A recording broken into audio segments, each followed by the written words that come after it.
Okay, it looks like the numbers are starting to trickle a little bit. So I will begin as we wait for our final folks to come into the presentation. Welcome, everyone, to yet another special Patriots Day week program from the Lexington Historical Society. My name is Sarah McDonough. I'm the programs manager, and we are incredibly pleased tonight to be joined by Timothy Breen to speak a bit about his book, The Will of the People. This book originally came out in 2019 and is now recently available in paperback. And it is a wonderful exploration of the average people of America and how they reacted to the revolution off the battlefield. Now, before we get into the meat of our presentation, for anyone who has not used Zoom before, this is a webinar, which means that only Professor Breen and I will be visible, but we will be taking questions at the end of the presentation. If you hover your mouse around the bottom of your screen, you should be able to see a little button that says Q&A. If at any point during the presentation you have a question that you would like to ask, feel free to type it down in there. There is also a chat box that is available as well. I will be checking that, but we do prefer that questions about the presentation and about history go in the Q&A just so that we can keep them separate. If you have any general comments or technical difficulties that you would like us to deal with it, feel free to put those in the chat box instead. And before we get into the presentation, I would just like to put in a plug for the Society as a whole and the rest of our programming. We still have 2 more days of our Patriots Day week left, so we have a few more lectures coming up. Tomorrow we have storyteller Valerie Tutson, who will be presenting on the African American history of the Revolution, particularly some local stories. Our curator, Stacy Fraser, will be giving a behind-the-scenes tour of some of our revolutionary artifacts as well. And then on Saturday, we will be having one of our local historians, Don Haggis, speaking about his latest book, Noble Volunteers, which tells the personal stories of some of the British soldiers of the Revolution. And I'm just going to play a brief video for anyone who may be new to the Historical Society to give you an idea of what it is we do.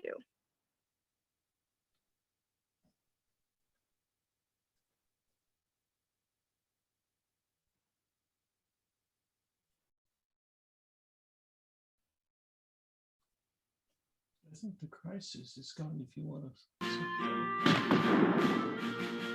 Hello, my name is Chris Kaufman, and I'm the Education and Interpretation Manager at Lexington Historical Society. Lexington Historical Society is more than a historical society. We're storytellers, fact finders, educators, and community gatherers. Our historic house museums not only tell the stories of the past, but help us think about the world today and how we can shape the future. Every year, we welcome thousands of visitors to Lexington to learn about the first shots of the American Revolution. They come from around the world, around the country, and even right here in Massachusetts. In the community, we offer educational programs for both adults and children, including lectures, workshops, and summer camps. We work with local school districts to enhance their American history curricula so students can learn about history in an engaging way. Our recently completed Archives and Research Center offers state-of-the-art storage capabilities for our historical material, a new, safe workspace for volunteers and staff, as well as an inviting, spacious research library for residents, scholars, and students. We hope you can join us for one of our programs, whether it's in person or virtual, or possibly take a tour of one of our museums. We love having community members get involved with us and enjoy the history of Lexington. You can help keep local history alive by supporting our important mission and donating today. Thank you.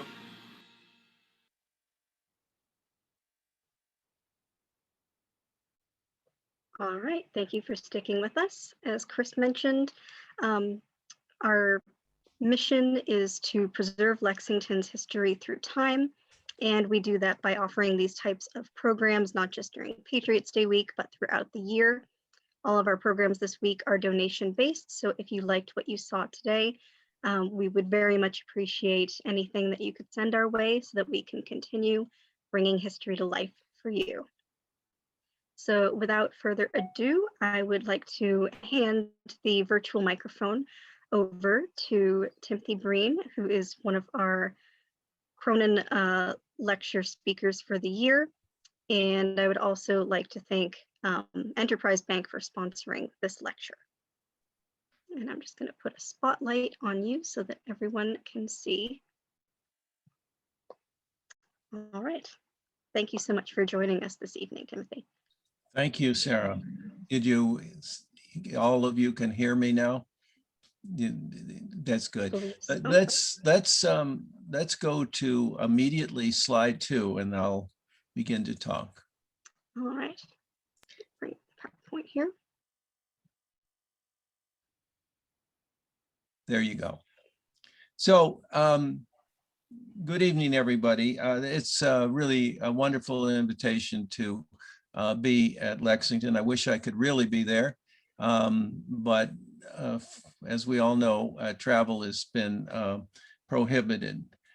It would probably have been a bad day because I live in northern Vermont. That's where I'm talking from. And last night we had 8 inches of snow and my driveway is probably impassable.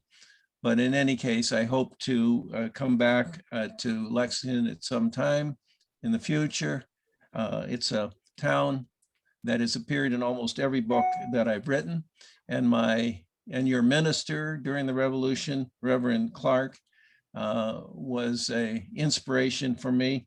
He was a person that understood fully the sacrifices that are necessary to resist political oppression. And if you have not read his sermons that he delivered on the anniversary of the battle, the first anniversary, you should do so. They're extremely moving in a manner, an emotional manner that often the formal pamphlets of our revolution miss.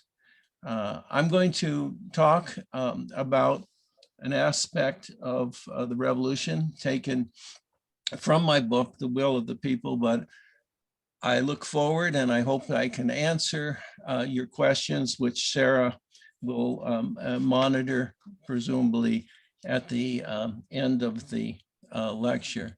I start with my own photograph that I took at the opening of the Museum of the American Revolution in Philadelphia several years ago.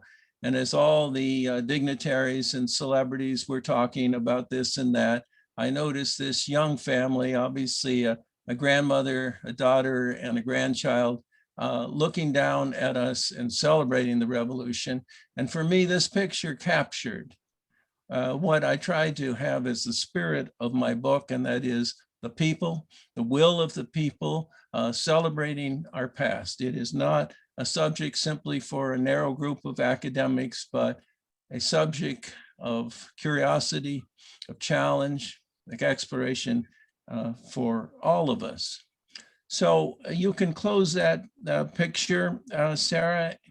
My most recent book is The Will of the People, and it opens with a question that probably will strike all you people in Lexington as self-evident, and it perhaps should be summarily dismissed. But the question is, where did the American Revolution take place?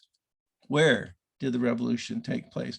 Well, one might answer, as many historians have done, that it took place in the minds of a group of extraordinarily gifted founding fathers. And from this perspective, as some of you know, the revolution becomes an intellectual event.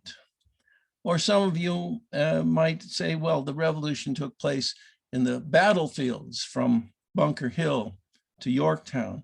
Or some of you might even say, well, look, the revolution took place in the halls of the Continental Congress.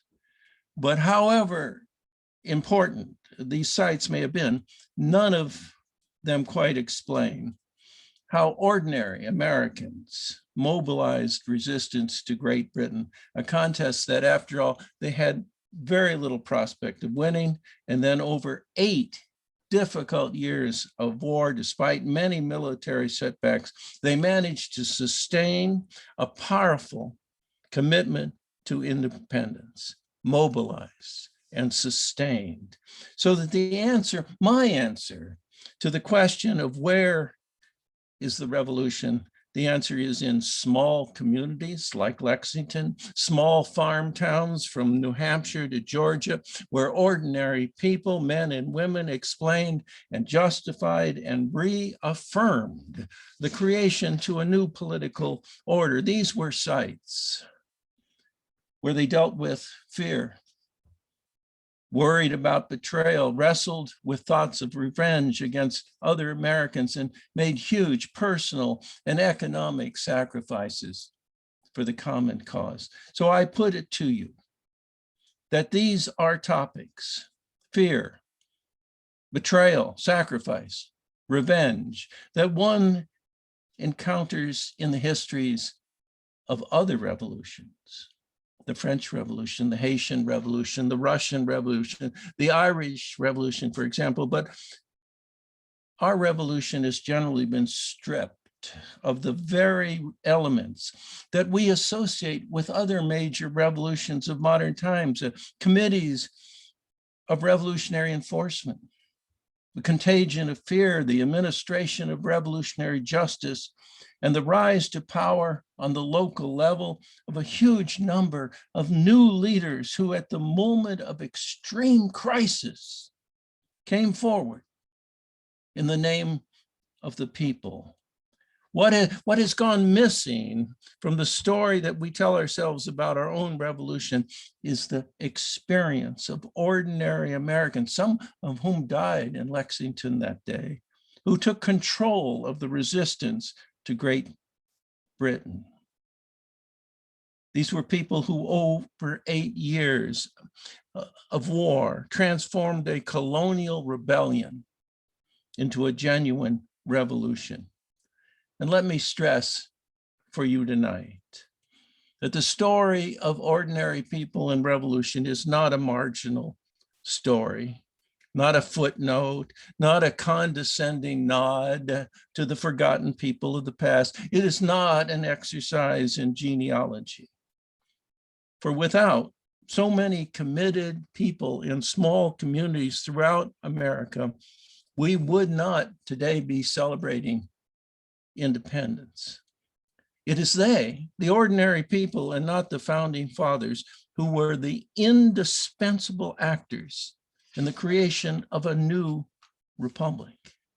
And so tonight I've chosen to take one of these emotional elements that we overlook in our own story of independence and trace it out in places like Lexington. And that emotion is one that you may find disarming at first, but I think you'll come around, and that is betrayal. Betrayal. Because in support of this argument, we will consider the state of the American Revolution, not in 1775 or 76, but in 1778 and 1779. The nation's prospects were extremely grave. Despite a victory at Saratoga, reports from the battlefield were not encouraging, and the untested enthusiasm that had bubbled forth at the time of the Declaration of Independence had cooled, and the greatest threat to sustaining revolution or resistance to Great Britain was the collapse of the entire national economy. At this time, the country experienced crushing inflation. The cost of basic goods and labor often rose as several 100% in a year.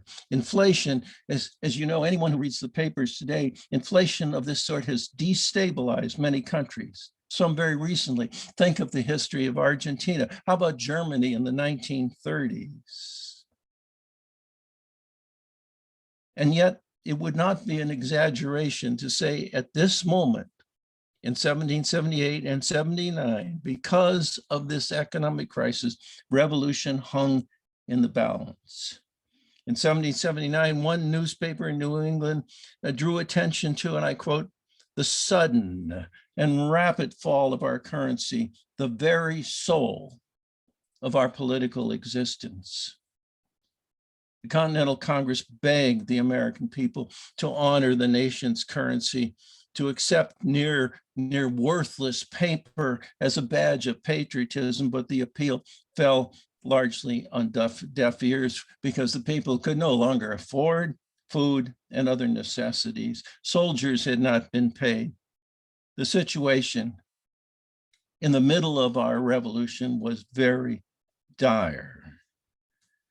And in this particular challenge, people living in small communities like Lexington did not, as it may surprise you, blame the Continental Congress. Instead, they looked for explanations about what had gone wrong with their country much closer to home.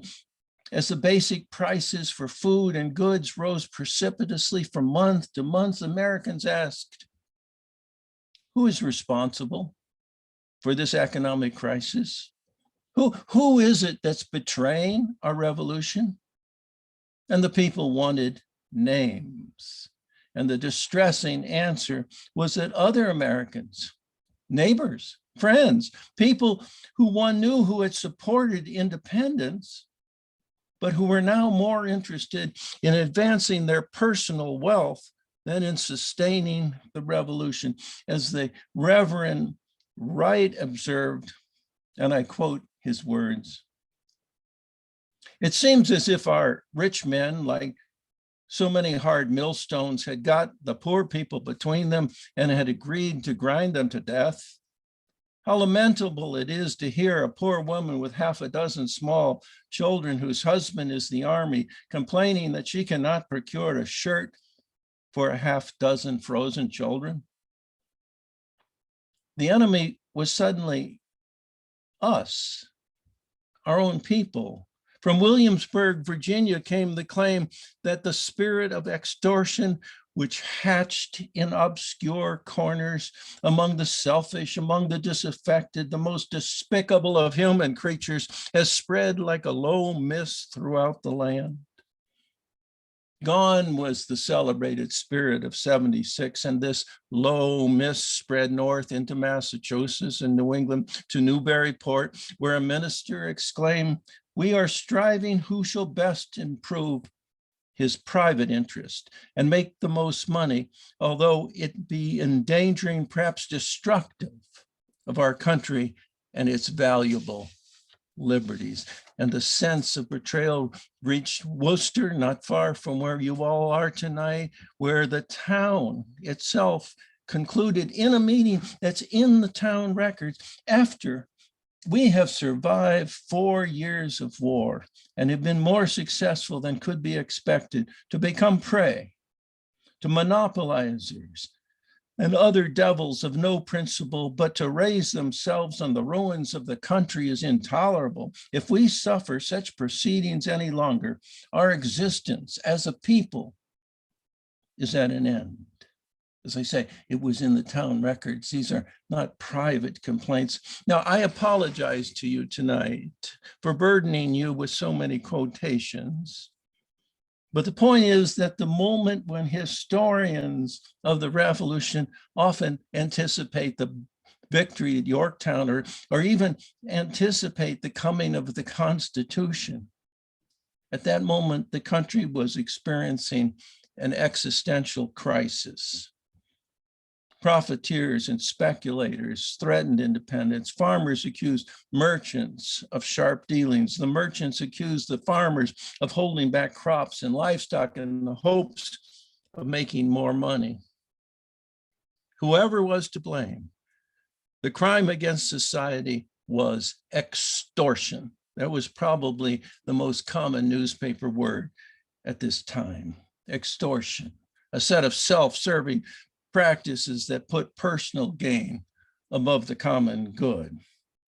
In a word, former patriots were charging what the market would bear while they ignored the pressing needs of their neighbors and the poor. It is no surprise that in 1779, a leading minister in Massachusetts, William Gordon, advised Americans, if men in this day will not be content with a livelihood and selfishly make themselves fortunes, I mean immense fortunes, out of the distress of the people, I say, let the curse of heaven fall upon their substance and their unhallowed gains. The most dramatic evidence of how the people of Massachusetts, at least, interpreted the nation's economic crisis in their own communities was a bizarre play that I found in my research. The play was published in Danvers, Massachusetts, by a rather obscure printer, Ezekiel Russell, at the very, very end of 1777. The title is a mouthful, but I'll read it because it brings across what the point I want to make tonight.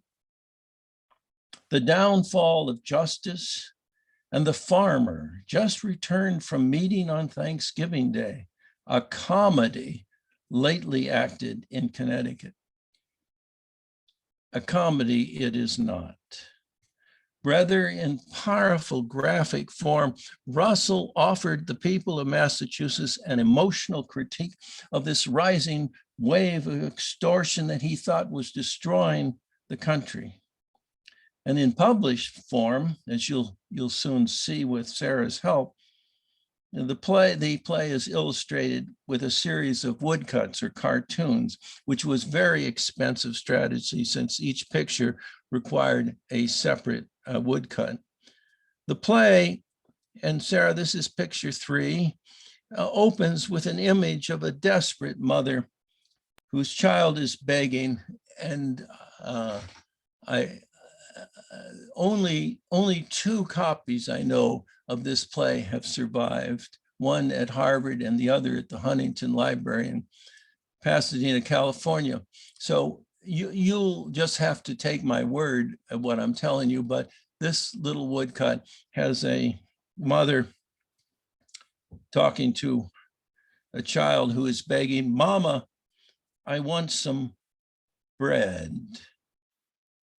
And so the people that read the play asked, who is responsible for this suffering? And the answer, according to Mr. Russell, was a local farmer who had grown very rich by exploiting his poorer neighbors. We see this self-satisfied family sitting down for a Thanksgiving feast in picture number 4, Sarah. There they are, this family sitting around Thanksgiving table where they are stuffing themselves, and the rich farmer has to even undo his belt because he has eaten so much food. And someone speaks out, as you can see, the little cartoon, "We pity the poor." The mother of this family is making a pudding, but in fact, no one in this obnoxious family cares at all about the welfare of others. Sarah, who is sitting there, not Sarah who is helping me tonight, is the farmer's complacent daughter, and she observes of a holiday pudding. "The townsfolk would now," and these are her lines, "be glad even to have a crust of our pudding. I expect some of them along tomorrow or the next day, begging, as the Indians used to do the day after Thanksgiving. I can't laugh but see how foolish they look." One of the beggars might be the young mother whose child wants bread, just like the indigenous people used to do. Where are they now? Where are these people? Silence. Presumably they are gone. Obviously, this is the stuff of satire or black comedy. The whole point of the marketplace, from this family's perspective, is to obtain the best possible price. And for the losers, we can only pity their lamentable situation. And we discover that the farmer is an unapologetic extortioner in image 5, Sarah. Now here you can see for yourself what one of the figures is. We see the devil standing among a group of extortioners, and the devil is saying, I shall have a fine haul among these fellows. He holds back farm produce from that his neighbors needed in expectation of a higher price. Timing the market was for personal advantage. That's what one learned from the devil extortioner. Now, curiously, the moral voice of the downfall of justice is unexpectedly a Black enslaved person named Jack. And in the middle of the Thanksgiving dinner, Jack can stand his master's sanctimonious twaddle not a second more. Jack knows extortion when he sees it, and he exclaims, well, master, I don't think it is a fair thing when poor folks cannot get something in the belly. And directly addressing the farmer's greed, Jack says, master got rye enough, wheat enough, cider enough, everything enough. And he concludes this daring commentary with, Jack, pity poor folks. Jack, pity poor folks, but not the members of this family. The suffering of others, the neighbors, the poor was not their concern. For them, private property was private property, and they could do with it whatever they want, even if that meant that the neighbors went without. The neighbors, by the way, in this play are tellingly called peasants. But that was how the economy worked. That was the law. The master's wife turns to Jack, described here, I apologize, in very racist language of the time, you black bastard, informing him, I do wish Jack would mind his own business and not be talking of things that do not concern him at all. For whom did Jack speak, we wonder? How far could the extortioners push their selfish agenda before meeting resistance? What were the limits of revolutionary commitment? And the answer is alarming. As one character announced in menacing fashion, I will ask the question, will your army continue to defend you in the field when their wives and their children are famishing and crying for bread at home through your intolerable oppression, or will they turn their arms against you and do themselves justice? This is picture 6, Sarah. There's these soldiers who are fighting in places like Saratoga, but not getting paid or supported. You might ask, after hearing about this play, how did the American people respond to such a serious domestic threat? How did they channel their anger? How did they deal with a sense of economic betrayal? After all, they had faced British troops, they had dealt with Tories, but now the problem was neighbors who held personal gain before patriotic duty. And in these circumstances, one wondered, could Americans sustain a revolution? Over and over again throughout the country, one heard the complaint, and I quote, that honest and the truly industrial part of the community has been made the victims of the avarice and the unpunished villainy of those wretches. This, and we must recognize this truth, was the moment when the revolution, our revolution, could have fallen apart. The separate states could have gone their different ways, maybe compromising with Great Britain. Some people were beginning to think that maybe George III wasn't all that bad. But that didn't happen. Community after community, places like Lexington, decided that the local people could and should police the profiteers, the speculators, the extortioners. It was the people who took on the responsibility to bring about economic justice during the revolution. Now, some of you may immediately wonder about the naivete of this plan. How could a single town, how could a single village, how could Lexington, how could Concord, no matter how determined, speak effectively to the hyperinflation that had undermined the national economy? How could they do it? And the answer is they could not. But that did not stop them from trying, from setting prices and wages, of enforcing by their own lights economic justice, committees of safety and observation, groups that had energized the revolution at the start of the war came forward again.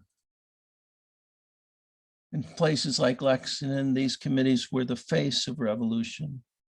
As one writer explained, we hold this maximum that where the offense is publicly dangerous or injurious, and the law is unable to relieve or punish, the community in its own defense and for further security has the right to expel the profiteers.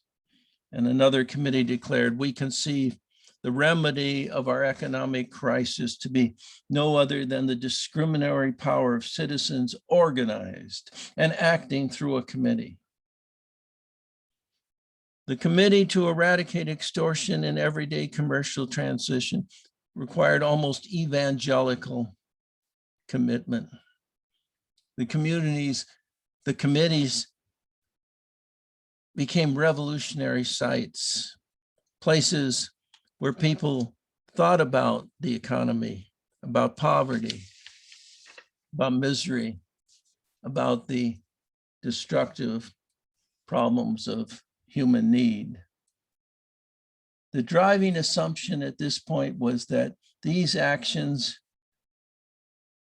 were the burden of the people, acting as responsible citizens who had every right to express their opinions about the state of the national economy. As a general meeting in Boston in 1775 declared, it is the right of a free people to inquire into all public and private grievances and seek the proper mode of address. And the New Jersey Revolutionary Committee warned, if any person or persons within the jurisdiction of this committee shall either give or receive more for the merchandise, produce, and labor, etc., than is fixed by the community, and being thereof duly convicted, they should be held up to the public in a manner adequate for their offense. But as you might figure out, enforcement of wages and labor and prices was hard work. Groups of citizens sitting around probably late at night after the farm duties were done, trying to figure out what was the price of nails before the war? What did it cost to buy a cow in the former times? But towns took it upon themselves, especially throughout New England, to establish fair prices for goods and labor. In New Jersey, it was found to be necessary that the said committees inform themselves minutely as possible of the current prices of all things and of the causes of different prices of the same articles in different places, whether these are owing to real scarcity or to the spirit of extortion. Imagine compiling a list of all things. There were bound to be disputes, but none of this dulled the task, dulled the enthusiasm for the task at hand.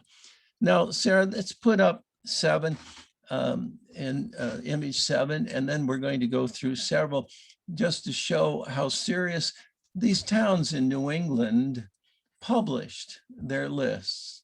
And it took a great deal of patience and research, but you notice that in Newburyport, there was an act entitled to prevent monopoly and oppression, and the selectmen and the committee of the town have set and fixed the prices. And notice, from oaks to shingles to iron. Let's have the next one, Sarah. Here's Ipswich, where a meeting of the committees of correspondence said, I realize you can't read it, but it's everything from toddy and tobacco to iron to meat, house carpenters. Let's have the next one. Ipswich, whereas by an act of the great and general court, monopoly and oppression is the challenge of the selectmen and committee. I enlarged that to show that it's the people that are exploring and recording prices and just wages. Next one, please. Here's one of my favorites. The town of Salem put together the list of prices, and the poor committee complained that the prices kept changing and moving. It was hard to put together. But at one point, not on this slide, but you'll find that they came to the problem of burying people, the cost, and they figured that a growing adult weighed so much it would cost a certain price. But then someone at the committee said, well, what if it's a child or a small person? That wouldn't cost as much money. And so they set prices for little people as well as large people. My point is, they really took this seriously and spent a lot of time to, if you can see on this Cambridge or Salem list, to get the universal sense of the public. Next one, please.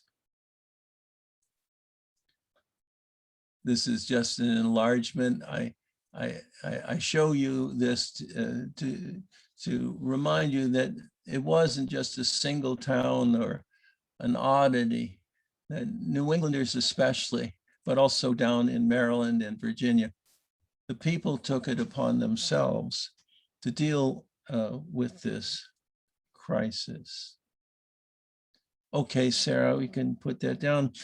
But within months of all these wonderful lists and publications, it was apparent that the will of the people was not sufficient to curtail this self-advancement, this selfishness, this extortion.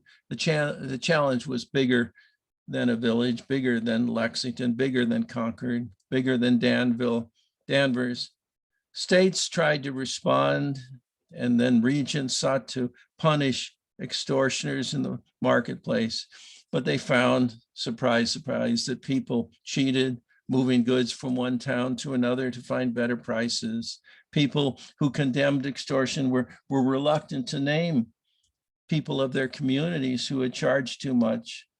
You know, the Worcester Committee, Worcester, Massachusetts, for example, found enforcement very difficult because, and I quote from the town records, the offender might be an acquaintance, an intimate friend, a neighbor, a relation, or a gentleman whom they are both loath to offend. And of course, desperate people, desperately poor people, mothers with hungry children, paid higher prices, knowing that it was wrong to do so, but unable to wait for the committees to institute economic justice. Local appeals throughout the country condemned avarice, but they were no more successful than the Puritans had been in stamping out sin. Americans bought and sold what they needed, embarrassed perhaps, hoping to avoid censure, grumbling that the Americans had continued the revolution, to view the revolution as an opportunity for personal wealth. And there the story might end, but that would be wrong. That is not the key point I want to make tonight. It would be wrong to stress the failure of the people. In fact, the effort to regulate the struggling economy may have saved the revolution. After all, the campaign for economic justice gave new life to the revolution in small communities, bringing thousands of people into the public forum to set prices and establish wages, to discuss among themselves economic justice. This burst of activity sparked a new faith in a political culture based on the will of the people, and the work of the committees, even the rhetoric surrounding their efforts, served to discourage the enemies of the revolution from attempting to undermine continuing resistance. So what we encounter in a community-focused story of the revolution, one that redirects our attention away from the founding fathers, is a huge number of ordinary Americans who spoke up, who protested against special privilege, and who served on committees that served in the gathering of wage and price information. They may, in fact, have been unable to control inflation or to save the continental currency, but their activism, their confidence in their own efforts mattered, and that greatly helped to sustain the revolution at the moment when prospects of military victory were uncertain. And a revolutionary people reminds us that participation of this sort should never be taken for granted. Civil society like ours demands that citizens give public voice to their most pressing concerns, to the appeal for justice. That is exactly what Americans in Lexington did at a key moment in the development of a new political culture based on the will of the people. They spoke up for the common good and condemned the claims of special privilege. This is our fundamental revolutionary heritage. We today must remember that we owe as much to a founding people as we do to a small group of founding fathers. Thank you very much.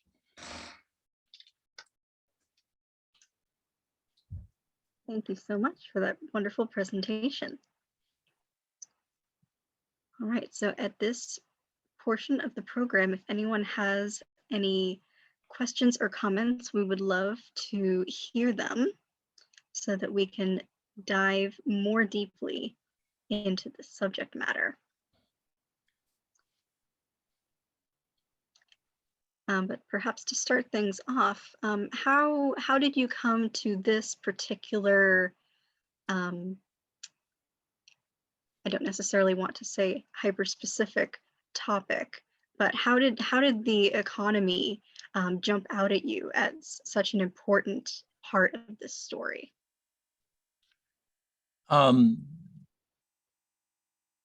I approached the history of the revolution, it occurred to me that the story we generally tell about the revolution is kind of a one-note symphony. Once you know what the Sons of Liberty are up to, you know the whole story. It's a fight for liberty, fight for freedom, fight for rights. England is bad, the Americans are good, and we win and go off to celebrate our destiny. But in fact, as my research quickly revealed, revolution was a process.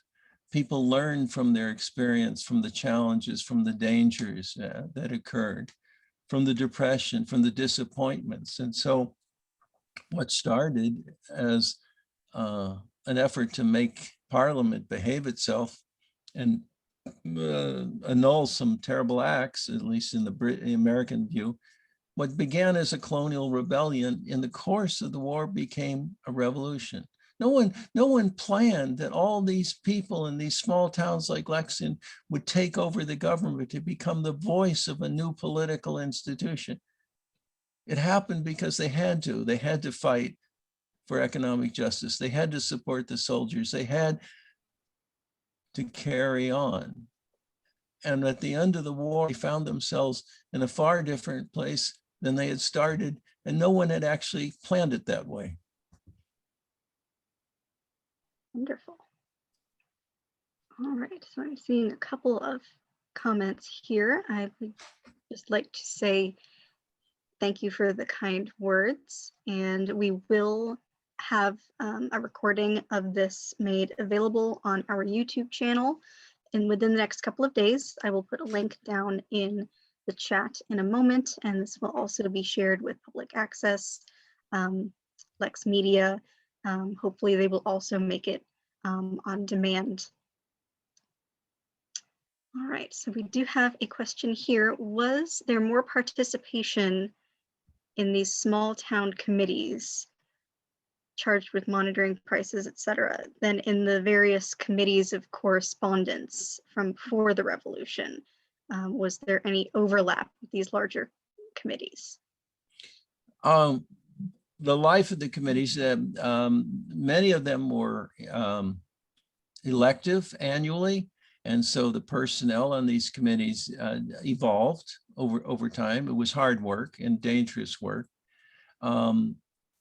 The real comparison for me was who had served in town government in many places before the war and during the war. And what I had found, and many other historians that have worked the same ground, to discover that literally thousands of men, they were men, came forward to, in the vacuum of a new political situation, came forward, and these were men that had not been invited or allowed to serve before. So we have a great number of people who are making a commitment to sustaining a revolutionary cause, and they're new to it. They're learning on the job, as it were. And by and large, they did a pretty good job. I might say, Sarah, that there is a tendency sometimes to see the revolution as a huge failure, that it didn't do things, it didn't free the enslaved people. It has a horrible record against Native Americans. There's no question, I accept that. But that's not the whole story. Part of the story is what I tried to point out today, that the Americans, at a moment of great crisis, found ways to pull together. And we should remind ourselves of that, as well as the darker elements. Thank you.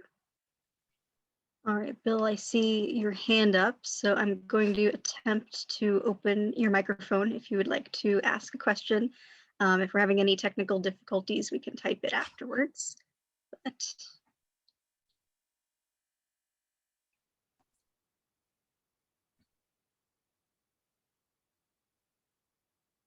here you should be seeing a little ask to unmute button.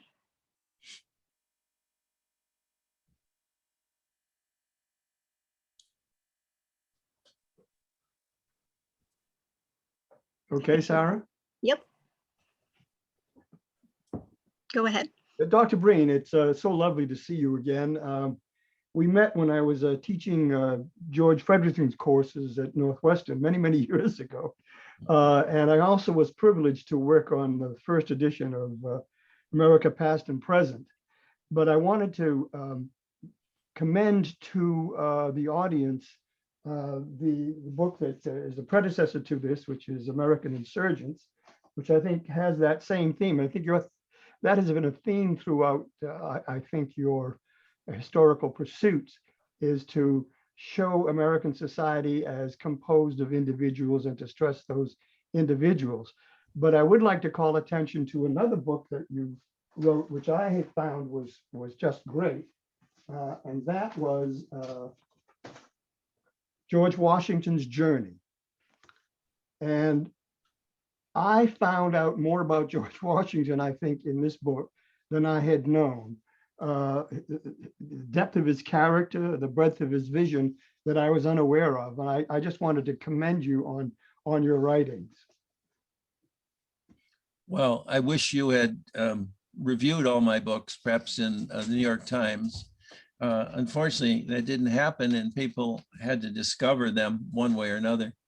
But you're quite correct that almost all of my research is trying to reestablish how ordinary people experience history and come up with answers and responses that fit their own environment, their own needs. Sometimes they make mistakes. Our colleague and dear friend George Frederickson was brilliant in understanding the dimensions of race and racism in our country. I think he was as good as anyone. And sometimes the people do make mistakes and make horrible errors. But in a democracy, in a republic, it's our show.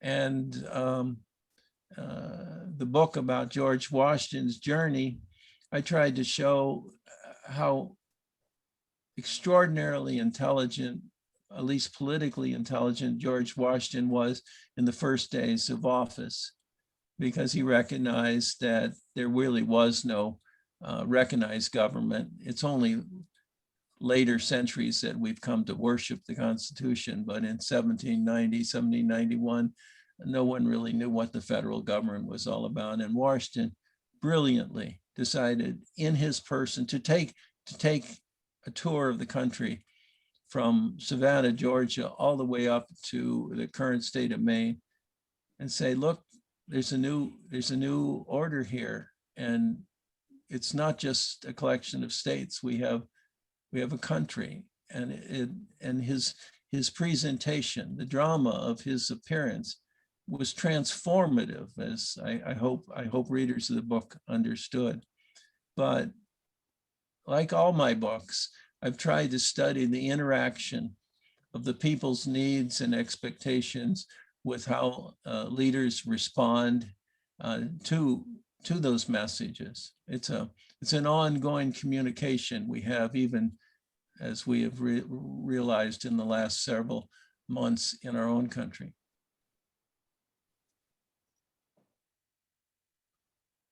Great. Any other comments, Bill? No, thank you. Thank you, Sarah. And Tim, it is just wonderful again to see you. And thank you so much for all the work that you've done to help us understand people and to put the people in the place that they should be. Oh, I greatly appreciate your comments. And I do remember the mixed joys of teaching the survey course back in Northwestern.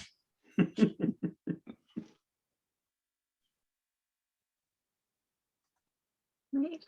All right. So we'll backtrack a tiny bit here. We have a question asking, how much did bartering figure into the local economy during this time? That's a very astute question. Some historians have shown that in farm communities, there were exchanges, oftentimes of labor for goods. It was not unusual, for instance, if a farm family had several strapping sons, to let them work in a neighboring farm, perhaps at harvest time, and then perhaps some goods would return. What was most interesting about this research is that while it looks like a barter economy of a very of a sort of an earlier time, people monetarize these exchanges. And so in their personal books, account books, they would say, well, young Adam worked for the neighbor and I got some hay. That amounted to $8. It means they're making the transaction to a market economy from a barter situation. Great. All right, and we also have a question on the side here from Daryl. What are your thoughts on the loyalists who also suffered economical setbacks, yet still remained loyal to the crown? Right, well, as I pointed out in another chapter of Will of the People, the loyalists were a far greater percentage of the population than I think many historians have recognized. The statistic is often that some 60,000 loyalists at the end of the war left for either England or Nova Scotia. And that is compared to some of the royal noble families in France during the revolution that chose exile. So it seemed like a lot of people, but in fact, it is now estimated that about 400,000 Americans at one time or another gave aid and comfort to the royalist cause. Maybe it was just out of fear, or maybe they were terrorized, but the population of the United States at the time of the war was about 2.5 million people. And of that, 20% were enslaved people, and therefore not consulted about their political opinions. So 400,000 is a big number. And what is rather remarkable to me, I'm turning this question around, is not the suffering of some loyalists. There's no doubt that enemies, and some of the Tories were actually very dangerous, especially around New York City, where they had Tory military regiments and companies. What was interesting to me is how Americans who had so many political doubters in the Midst ended the revolution. They managed to end. There's no White Russians. There's no Vendée here. There's no people running off to northern Scotland and Ireland to protect the Stuart cause. When the American Revolution ended, it kind of ended, and all of these people that at one time or another had given aid and comfort to the other side were remarkably reabsorbed very quickly. And I found in Massachusetts, by the middle of the 1780s, people who had been identified as loyalists were elected to the state house of the state legislature. I mean, it's a really remarkable turnaround. I can't tell you I have answers why revenge was not the flavor of the week. Many people had long memories, but it did not turn into a post-revolutionary bloodbath, which is quite exceptional when you think about it. Indeed. And that does, to one of your points, bring up something that a few folks are interested in, because it is something that we're currently researching and has already come up in the presentation. Could you offer up any more commentary about the role of slavery in this system? Yes, I'll try. I wrote an article some years ago that is so obscure that even librarians would have trouble finding it, but it was about a young enslaved Black person in Barry, outside of Worcester, who was executed for a rape that he probably did not do, but in a classic case, he was justice was administered in a way that it was not justice. But his martyrdom, if you will, so revolted many people, many white people in Massachusetts during the Revolution, that the courts in Massachusetts by the end of the Revolution outlawed slavery in the state, using the words of the Declaration of Independence. But in some states, slavery was outlawed by legislation, by statute. But in Massachusetts, it just became a judicial ruling by some very far-sighted jurists. Massachusetts, before the Revolution, had many African Americans that worked in small towns It was not unusual in a very small farm community like Barrie to find Black households. Some of actually were free. But a study conducted by the Massachusetts Historical Society in 1790s about race and the end of slavery in Massachusetts found that, as they said, that New England, the countryside of New England, became monoracial after the Revolution. That's very interesting. In other words, freedom, liberation, manumission made for many, I guess, Massachusetts farmers made slavery economically unfeasible. You had to pay wages instead of enslaving people. And the Blacks of Massachusetts migrated to the cities like Boston. And by the 1790s, there was an extremely vibrant African-American community, including a Black Masons group and a Black church under a man by the name of Prince. So it's a complicated story. Some Blacks in the South were promised freedom by the British troops and went over to that side. But I'm sad to say that by and large, they were betrayed by their liberators. There's no question that in the question of slavery as a general institution was not addressed, and indeed may have even been strengthened by the creation of a new independent country. In fact, there are historians today that argue precisely that case. Thank you.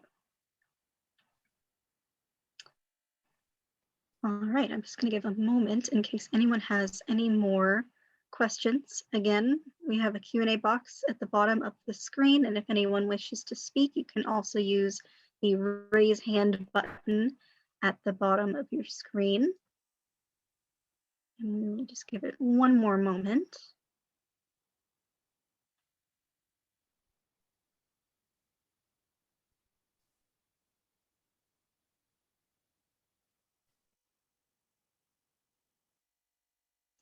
All right, then it looks like everyone has received all the information they could possibly need on the subject. It is the most comprehensive and wonderful presentation. Well, I hope I've perplexed the audience a little bit into thinking about the revolution in more complicated ways. It was not, after the Declaration of Independence, a foregone conclusion that we would make it.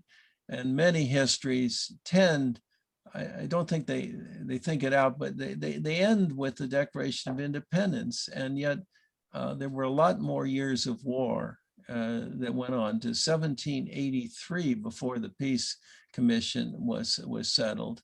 And those latter years of war presented new challenges, new difficulties, new dangers. And honestly, if the French had not come in and supported us with such a strong military backing, it's doubtful that the war could have been ended on the battlefield. People tend to forget that there were, at Yorktown, the last great battle, there were more French soldiers than there were Americans at the moment of Cornwallis's surrender. That's fine, and we needed and we welcomed their help. But my point is that any study of the revolution should recognize continuously how problematic it was. It could have collapsed, and that it didn't has been the burden of most of my research for many decades. And it's important for us, especially down here, I think, to have that expanded view of the war. I think at times we tend to be in something of a bubble down here where most of what we think of in terms of the revolution, in fact, happened before the war officially started. Right. But it did continue for all of us for many years and was very much not a foregone conclusion, even with Reverend Clarke's sermons. Well, I would advise people that are interested in the history of Lexington, which is a great and wonderful town, that every year from 1776 to 1783, there was an annual sermon commemorating the sacrifice of the first battle. And Clarke's first sermon is a fire breathing. He's angry. He is really, really concerned about the brutality of the British and about the death of his neighbors and friends and parishioners. And it's a sermon filled with emotion. The last sermon in 1783, and I forget the minister, but he was invited to town to give a sermon, is one of appealing for forgiveness, for toleration. Yes, I know our neighbors were shot down, but maybe we should move on. And the comparison with those two sermons is remarkable bookends of the revolutionary experience in your town.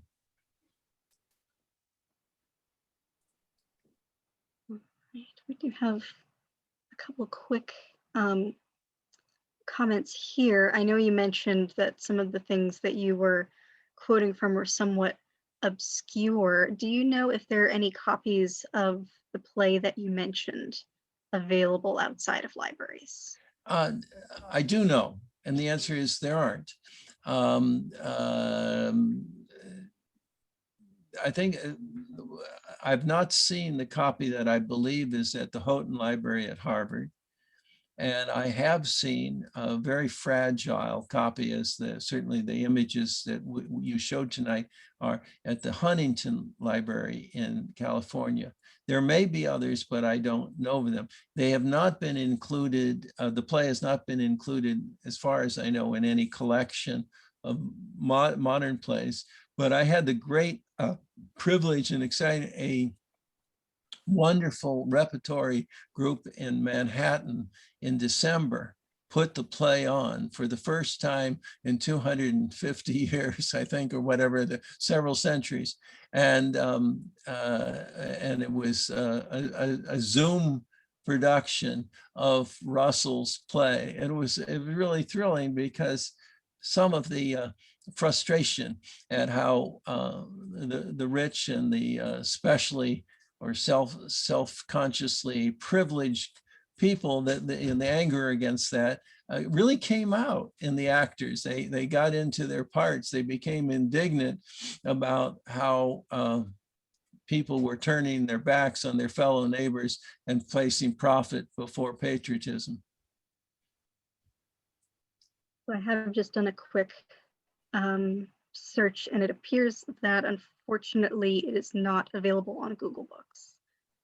No, I would love to see it. It's a very short play, and to quite honest, the images that, while they're badly faded, are perhaps the most powerful element of the whole production. All right, and we do have one final question here. Okay. If you could give your opinions on the ratio, which I know has been sort of contested among the people who were there and historians, about who were actually for the crown and who were against the crown. Right. That's a question that comes up many times, and it's a perfectly fair question. The most quoted answer was supplied by John Adams, in which he said that 1/3 supported the revolution. Tim, that's wrong. What? No, I know he's quoted, and 1/3 as for, 1/3 against, and 1/3 neutral. Unfortunately, as the people that have edited the Adams papers have told me when I gave a lecture, Adams was referring to the French Revolution when he made that statement, not the American Revolution. So it's very difficult to make exact percentages, Sarah, but I would say that the revolutionary committees, the committees of safety and observation, very, very quickly took control of the local politics. And it became extremely difficult to be a vocal and active Tory or loyalist, even by 1776. Not that the loyalists didn't suffer, they did, not that there weren't a lot of them, but they were very quickly outmaneuvered by the radical revolutionaries. Great. And just quickly, you mentioned that the play had been performed. Do you know if there are any recordings of it? Of the play? Yes. Well, the play that this group in New York put on has been recorded, has been archived, and I can't give on the top of my head the references, but I could try to supply that to you, Sarah, in the subsequent days, and maybe those people who are interested could actually see the play perform. I do believe it's available in that form. That would be great, and we can send along the link to our attendees. I think they would really appreciate that. Sure. Well, maybe next year you can actually put on a performance yourself. It would be great. We do have a troupe Yeah, at the Historical Society. one of the key players is named Sarah, although I don't think you would be very sympathetic with her. It's a very colonially appropriate name. Yeah. All right. Well, thank you so much, Dr. Breen, for joining us this evening. And it's Very fine. enlightening. I wish you well in your fundraising and your whole week of observance of the start of the revolution. I'll end with when William questioned me about Washington's journey. He came up to Massachusetts. He went up along the coast to Salem and Newburyport, then into Maine, and then came around. But on a lonely day without many people, he made a stop in Lexington and paid homage to the sacrifice of the Lexington soldiers. And that moment really showed Washington's sense of his own commitment to the revolution and knew it all started in Lexington. We're very grateful for him coming as well. He was one of our first tourists, if not the first tourist, but it was Correct. A day of great celebration and much mythology here in Lexington. And if anyone is interested in hearing more about that, we do have many family accounts that we use at the Monroe Tavern, which is the place where he spent the afternoon after touring Lexington Green. Our wonderful tavern keeper, William Monroe, was chosen as the official tour guide of the day, which was quite the experience. Well, thank you very much. If there's no more questions, Sarah, we'll check out. I appreciate the invitation. Thank you so much Best of luck for joining us this evening. We really appreciate it. Bye-bye. And to all the rest of you out there, happy Patriots Day.